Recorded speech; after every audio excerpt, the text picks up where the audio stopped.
How to fix a shower head. Hey everyone! Does your shower head not work properly? Does the water not come out of all of the holes?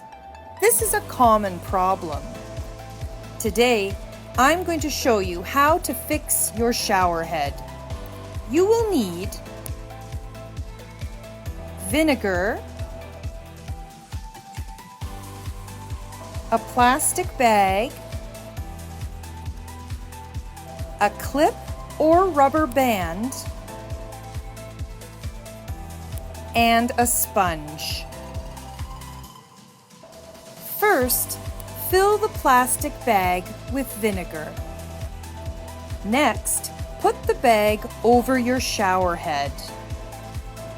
Then, attach it with the clip or rubber band. After that, let it sit overnight. Finally, remove the bag and wipe off the shower head with a sponge. Try it now. Look at the water coming out. Now your shower head works perfectly. If you liked this video, don't forget to click the like button and subscribe to my channel for more DIY videos.